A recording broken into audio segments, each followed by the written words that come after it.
Yo, what's going on, guys? Welcome back to a brand new video on the channel. Inside of today's video, I'm going to be taking a look at my best scrims over the past week now. So it's real crunch time, only 5 days away from the first monthly qualifiers, as you can see in the game here once it loads up, which is pretty epic. You can see in 4 days, 21 hours time, we'll be competing in the first monthly qualifiers. So really excited for this one. So literally like 5 days left, as I said. It's worth a scrims, so it's real crunch time right now. So these scrims are probably going to be what the meta looks like leading up to the qualifiers, and hopefully we can qualify for the first monthly finals. There are 8 teams in the EU, so a lot more than last time. There was only 3 spots for every monthly qualifier. Now there's 8, so much better chance this time around to qualify for every single one, but we were hoping to reach that. So yeah, we'll just jump into some competitive games. Let's jump right into it. All right, guys, jumping into the first game of the video. And it's me on Mortis. See, this happened literally a day ago. I took a break on Sunday, but this happened at Saturday. And no one believed me when I said that I play Mortis and scrims sometimes. And honestly, Mortis is really good on duel and beetles. There's not a lot of maps, to be honest, that Mortis is actually good on anymore. But inside of Hot Zone, especially this map, there's a lot of Mr. P, there's a lot of Penny, a lot of Jesse. And it's just really easy to chain your bats as Mortis on this map. So you see a lot of different teams run Mortis with aggro comps like Poco, like Pam, and to be honest, they'd use a triple aggro combo, obviously thinking that we're going to go like a Jesse or a Penny, but we went at an Ems as well, just because we really thought they'll go tanks. So as a Mortis, I should be chaining off these guys quite a lot, but it's really hard for them to really get an Ems off of the point, except for Mortis. Mortis can do a good job, but as you can see, I'm chaining a lot against these guys. They're all just running into the center. There's only 1 hot zone, and there's only 3 real small choke points. So, as I said, even if I'm one of the worst Mortises in the world, I can make it look pretty easy just because he's just made for this map, basically. So, again, I'm dashing in, chaining really well here. Rose was super, but I'm going to be trying to stay alive here. Just managed to miss my bats on that Mortis, and we still managed to win. So, even though I didn't even play the best, kind of got carried, somehow got star player, but that was me in a scrim with Mortis. So you guys better believe it, maybe I'm a decent Mortis in the end, but that's going to be the first game. Let's jump into the next one. All right, guys, heading into the next game then. So this is another scrim where Byron was in play. If you guys are looking for the most common bans in competitive right now, the likes of Byron are really popular. You got Amber, you got Mr. P, Sprout's probably the most popular ban. Then you have Ruffs as well. Trying to think off the top of my head anything else that I've missed off. Probably not. So like the main 4, to be honest, that normally banned every single scrim are Sprout, Sprout, Ruffs, Amber, and Byron. They're going to be the 4 most common ones. But then every now and again, we ban like Mr. P or 8-bit or something along those lines. People really don't like the 8-bit and Byron combination. So a lot of times you'll just see Byron be banned. But in this case, they didn't ban Byron. We didn't want to ban Byron, so we've got it in play. But to be honest, I really enjoy Byron. Using him in the meta. He probably still is. It's either him or Amber, I think, are the best brawlers in the game right now. I feel like you have to just run Byron basically in every single combo, unless it's like sneaky fields where you can get away with using like a Jesse mid or even Super Stadium as well. But Byron you can use everywhere. You can use him in Siege, you can use him in Heist, Bounty, Hot Zone, every single game mode. He's just going to be so dominant because you can use him with so many aggro comps, and it's going to be so hard for the enemy team to actually get you down unless they've got a real hard counter to tanks, like an Ems or even like a Shelly or something crazy like that. But yeah, Byron, I really do enjoy playing him because it takes a lot of brain cells to actually play him. People might not think he's skillful for some reason, but he is. It's just because he's a strong brawler, but his just mechanics and overall feel of him are really skillful. And the fact that you have to constantly think about healing your teammates, constantly think about trying to get as most value as possible with his star power, because you can pierce through your enemy, well, you can pierce through your teammates and your enemies and Mr. P porters, you know, that kind of thing. And Byron, I'm just really good at Byron. Probably without tooting my horn too much, probably I'm one of the best Byrons in the world, if not the best.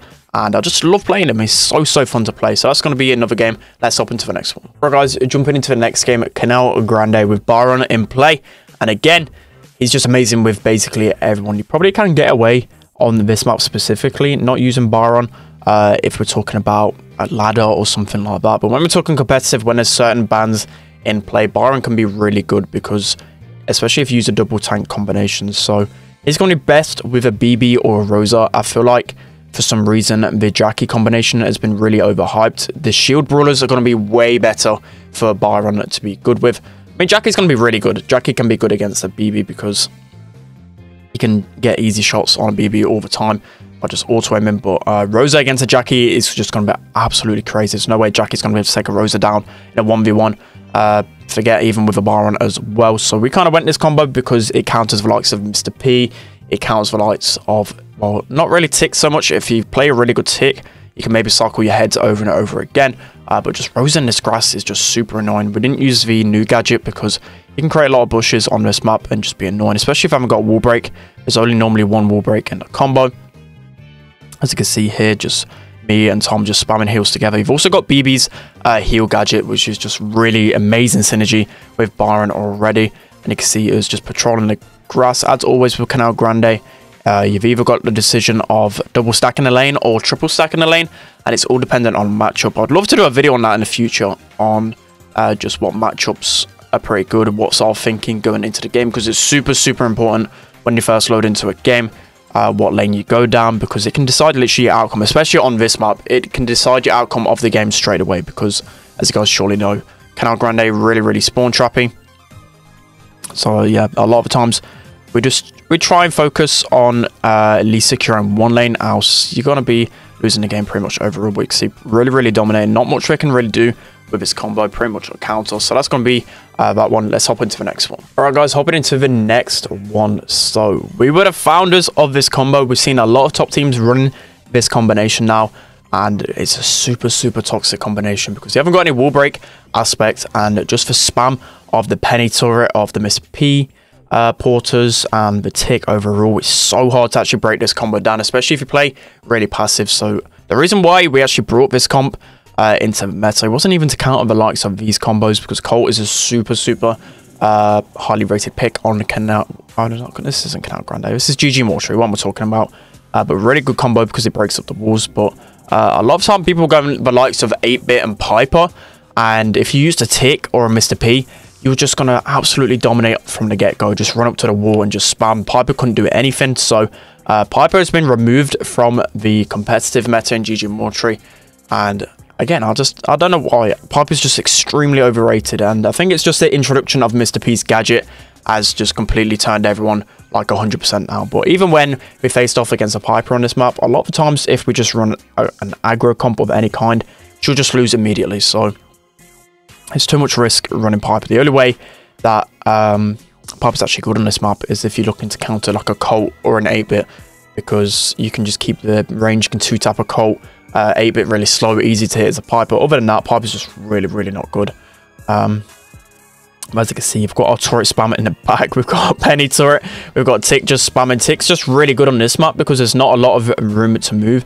Even if you break up the whole map, the kind of lake in the middle, trying to think of the word for that, man. The lake in the middles doesn't allow much room. So you can see the Tick mine is just covering basically the whole way for the enemies to move, and especially if you don't feed Colt enough times to break up the entire map, it's going to be really good. So you can see Tom doing an amazing job just keeping the Colt back, and Jesse's a really good pick. Probably maybe could pick Jesse instead of Penny, but just the overall spam with Penny is just amazing. It's so hard to take down a turret, especially if you keep cycling over and over again. Just got to keep them off your turret and keep them back. So I don't know, I can't see how much percentage we're up here, but I believe we are up quite a little bit. So we can just play to defend here, but really well played from Tom, able to take down the turret. And we can see here, I think I actually go up. I don't think the replay shows it, but I'll go up and just get enough splash damage from one of them respawning to get enough damage. But this comp, super toxic, good against basically all comps, except for probably like triple tank or something, but that's going to be that one. Let's hop into the next one. All right, guys, jumping into the next game. So as you can see, the Colette Byron combination is really good only on select maps. So bot drop, going to be a really good combo for that, especially with certain bans in play, because Colette, there's just no way you can kill Colette returning with that shield, especially if you just keep cycling it over and over again. And probably like Kaboom Canyon there, like the early maps where she's going to be that good on. See here, Tom actually getting quite tapped up, but we got the first 3 bolts, so it don't really matter normally if they get these bolts afterwards. So what we normally do is play really aggressive, try and get the first interaction with the bolts. But as you can see here, Tom's basically to full HP straight away after going in. But they've got 3 bolts for next round. But the thing is, with this map, if I've not already said it enough times, it's so easy to keep control. And it's really hard for enemies to push out. But with Byron in play, it was kind of hard to keep him pressed back, especially with a Max. Max, I think Casey might have been running with Speedy Star Power. I can't actually remember. But if Max was using Speedy Star Power, it's really hard to out DPS these brawlers because the heals are just going to be way too much for Max. But see, Casey's got another super here. Byron actually manages to take down Tom. But I believe we kind of wanted to drop this in the end, because we've got 4 bolts and can get enough for last. So all it's down to is just getting an important kill like that on the offense, and we're able to do that. So now they've got the Byron down. That's probably the main thing about their combo. So they can't really do too much damage. Again, we just went really aggro on one of them. So it allows us to get a lot of time on that boss without them doing too much. But always with this map, people don't go in on offenses. They always just keep control. Just keep control. It's nothing like any other siege map, to be honest. It's a lot different, and I'm kind of excited. I'm getting used to playing bot drop. It's an okay map. I prefer other siege maps, but it's not really as trash as I first thought it was. As you can see here, I'm just focusing as much healing on Tom, trying to keep him alive. That shot on Equack barely misses Tom. That could have been enough to clutch up, but as you can see, he goes in here, clutches up again. That Byron collect combo is just way too good. Way too good. It's so hard to actually counter that combo, because probably the only counter probably would be is like Amber, and Amber was banned, so there's just no way we'll be able to do too much. So as you can see, Tom's doing a good flank here, and he can just get an easy super on the Ike and end it off. So if you've learned one thing, Byron collect amazing on this map. So that's going to be that one. Let's hop into the next one. All right, guys, moving into the next game. So I wanted to show this one because it was really interesting. The fact that we've got Frank and Primo. So everyone's probably like, what, how the hell do you play this combination?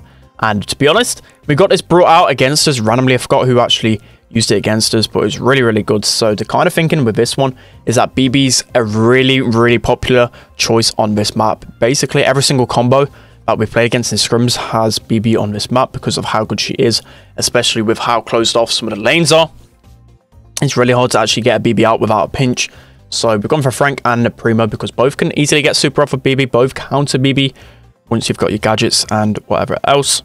It's kind of hard for Tom to get super off the first engagement. The thing with B as well, you probably don't need a B. You probably would recommend having a Jesse over a B, because Jesse's got way more firepower now, deals with tanks way better than B, especially on a closed map like this. Unless you can literally break up the entire map, then B's going to be able to clap. But in the first engagements, I feel like Jesse will be a bit more safer. But as you can see, Tom and Casey, their job is just to go in the left lane, just cause havoc. I should be defending this, but against a Jesse pretty much counters me here. Can't really do too much, especially with that turret as well.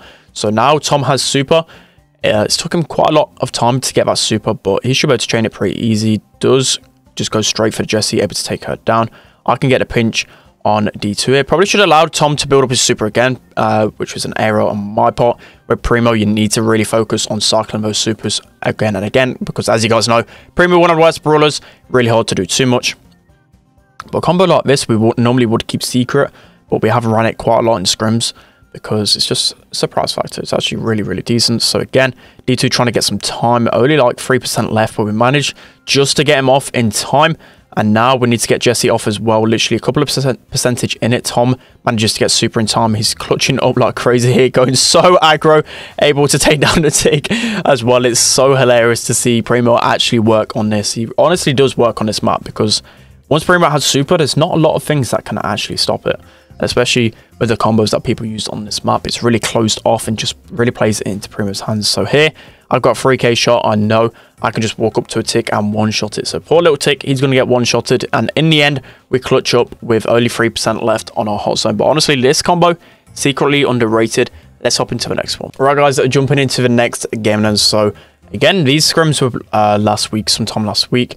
And up against D2's team. So D2, you guys probably know, he's been on my channel a lot of times. He's one of my best friends in the community, and also from the UK as well. Really underrated player. And he's playing with Harvey and Albert. Albert, if you guys know, was one of Guille's old teammates. Really good Spanish player. He's got so much competitive experience.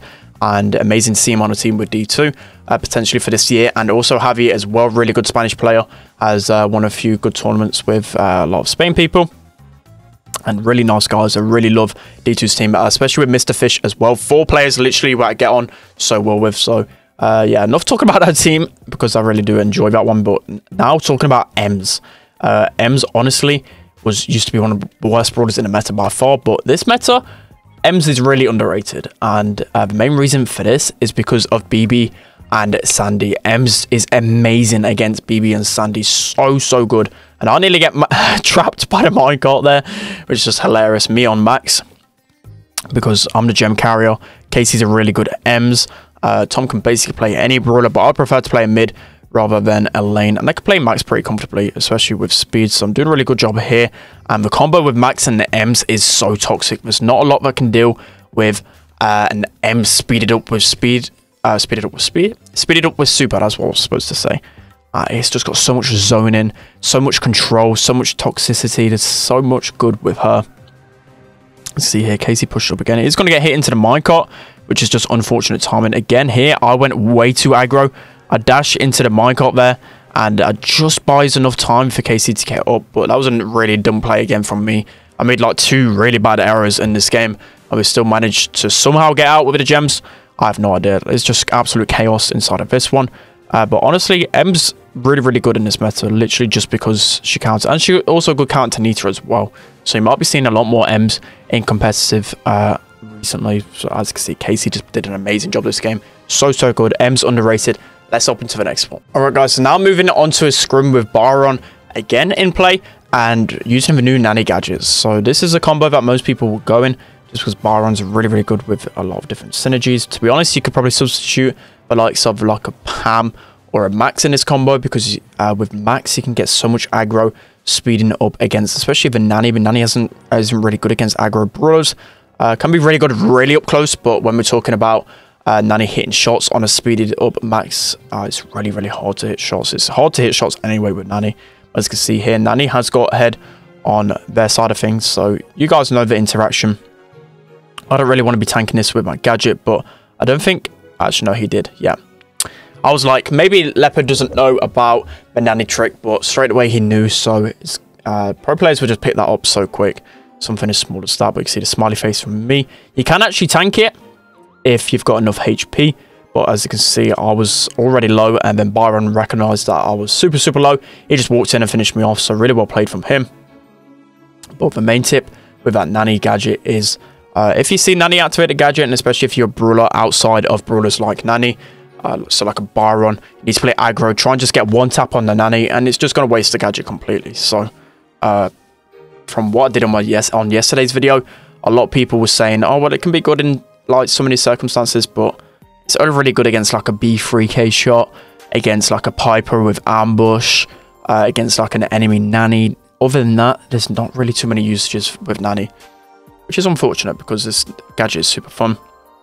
As you can see here, though, I've got my gadget. I'm going to try and use it on any of them except for Tick, because Tick can just tank it.